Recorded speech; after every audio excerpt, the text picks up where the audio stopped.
The first Operation Babylift flight left Saigon at 4:30 local time.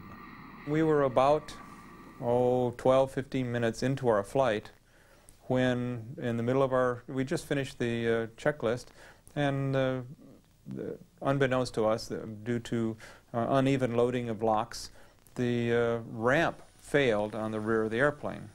Now, when that ramp failed, it caused the locks all the way around the rear opening to break away. And when that rear pressure door, which had 93 tons of pressure on it at the moment at 23,000 feet, well, that door exited very quickly. The big door cut through the hydraulic cables and pink hydraulic fluid gushed out. The door sliced off part of the tail. When it went through the tail of the airplane, it took with it, unfortunately, all my flight controls to the tail. Now, the good news is I was left with 2 of my 4 hydraulic systems, and that at least left power to the surfaces so that I didn't gain all the aerodynamic characteristics of a rock. But with no flight control cables, then I couldn't change my airspeed. Regina Arney was at the back on the upper deck. I came up here to get some medication, and I was just closing the kit up and pushing it back, and I was kneeling on this grate when we experienced a loud explosion, and then the cabin misted and fogged. When the fog cleared and I looked down through the gate where I was kneeling, I could see that the ramp was gone and the jagged edge of the floor from the cargo compartment, and there was pink fluid all over the floor. One of the loadmasters evidently had followed me up the ladder, and the force of the rapid decompression tore out the ladder, so he was hanging by his hand, just holding on to the top part of this gate, dangling over the South China Sea. We needed to get him up over the ladder and lay him on the floor and bring him into this part of the aircraft. The control cables were dangling out of the back of the airplane like spaghetti.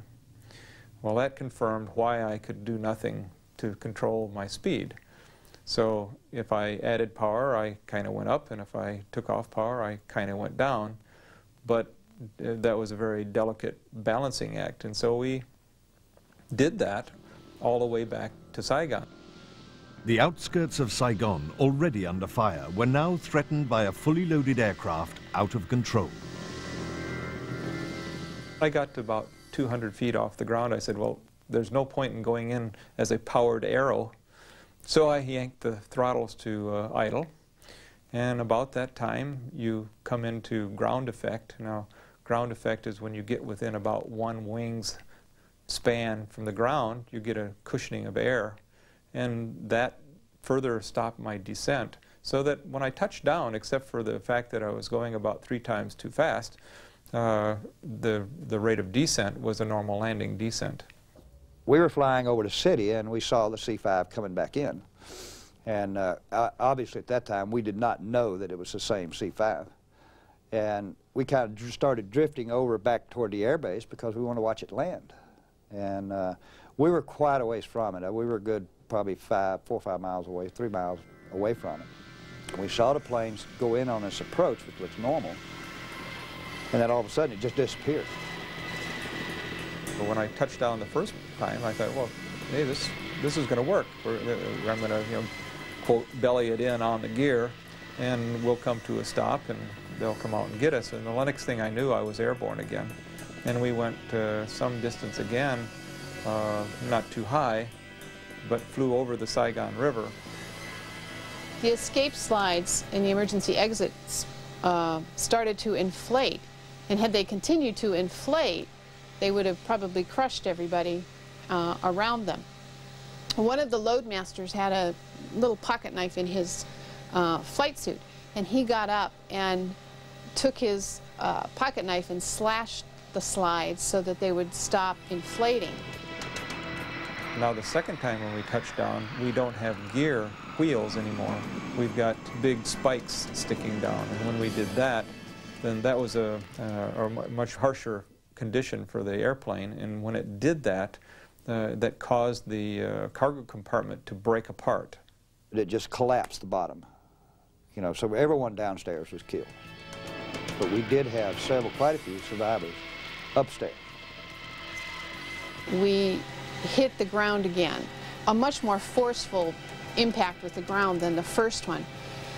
And this particular loadmaster, he became airborne, sort of like a missile within the troop compartment. And as he went down the aisle, there was a young girl who was accompanying the orphans back who had her ear cleanly cut off. And he ended up crashing into the wall, and he died several days later. The top part, where the passengers and the crew were, it just broke completely apart from the airplane. And it almost did like a complete 180 in the air and then hit and slid. But at that point, the people upstairs, that part didn't break up. There were other sections broke up. I put my head down because I didn't want something to you know, decapitate me that way. Said goodbye to my wife, and the next thing I knew, somebody yelled fire. We'd stopped. I reached over and undid my seat belt. I was upside down, so I fell out, and swung around, opened my crew window, which is normally 33 feet off the ground, and stepped out into the rice paddy. I was in my office, and my executive officer came in and said, "Boss," he said, we got a real problem." I said, "What's that?" He says, "The C-5 that took the orphans has just crashed." And I ran to the window and looked, and I could see the smoke coming up from the area. Although it wasn't on the air base per se, it was on the approach path. Well, I went straight back to the nursery where I worked, and one of the child care workers told me that there had been a phone call from the airport, and she was totally hysterical, and I could not make out what had happened. I just didn't know, and maybe I thought there might have been a crash, but I don't think, I was thinking that, I think I was just blocking out that might have been a possibility. And so I got in a taxi and went straight back to the airport and found that that's what had happened. But I didn't have a clue that it was the orphan crash until we actually sat down at the crash site, which was just a couple of minutes later. It was horrible. Never seen anything like it in my life. The one major element of the airplane was still burning, and it kind of went out. There was no really what you might call an explosion, but there was a lot of fire. The grass all around was burning and stuff like that. And our main concern at that time was just get everybody and get them on the helicopters, the survivors, and get them out of there. I looked back along the side of the airplane. All I saw was the fire burning 200-300 yards away, and I thought, oh my gosh, that's the airplane. And as I walked around to the broken off flight deck, I realized that, oh no, indeed not. When the airplane had landed the second time and broke apart, it broke into, apparently, its construction component parts. The tail fell off and stayed where it was. The troop compartment made a little skid landing like a toboggan, and it was just how fortuitous can you be? But there are 73 seats up there, and they were all filled with 2 kids each, and the adults were braced between the seats. And so the only kids who died from the crash upstairs in the troop compartment were 2 that I was told had bags of gold around their neck, and the cord had strangled them. But other than that, the kids were just fine. In fact, I was told some of them had to be awakened to be taken off the airplane. I was making a trip back to the troop compartment area when I saw a little one crawling around, because some of the children had managed to get out of their seats, and they were crawling around inside the troop compartment. And one of them was crawling outside of the aircraft, was on a kind of a jagged edge of the wall of the aircraft that was sticking out. And I was afraid he was going to fall into the rice paddies. If he fell in, he would have drowned in the mud. So I walked over to pick him up, and I reached down and grabbed him by the seat of his pants, because that was the closest thing to me to reach. And when I tried to stand up straight, I could not do it. And I don't remember anything from that point on until I was being put in the helicopter. Regina Arni suffered badly broken bones in her foot and back, but fully recovered. For many others, there was no recovery. It's thought 49 adults were killed, including 11 members of the aircrew and 78 Vietnamese orphans. It just became very horrible. You walk around and you find a baby here laying in the bushes, or a body part here, or an airplane crash is so traumatic. What it does to the human body, as far as a trauma wound, is just unreal. And I recall one of the crew members, we got his body, and he was laying there, and there wasn't a scratch on him. I mean, literally not a scratch on him. But he was obviously, very obviously dead. When I reached down to pick him up, Roger and I reached down to pick him up, it was like he was picking up a bag of marbles. So apparently every bone in his body had been broken. All I remember seeing was piles of burning wreckage. And the image that I will never forget is of the bodies being piled into little heaps.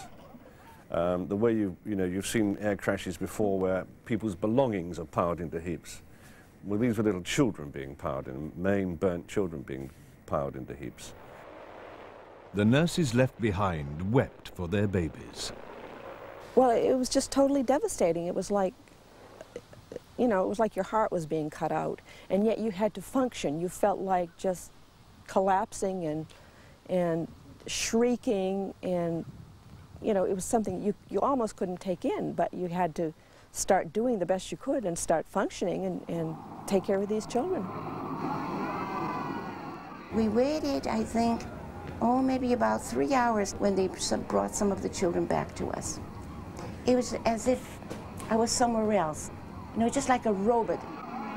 And we were so busy doing things for them that we had to do that you had no time to really even cry or talk or anything like that.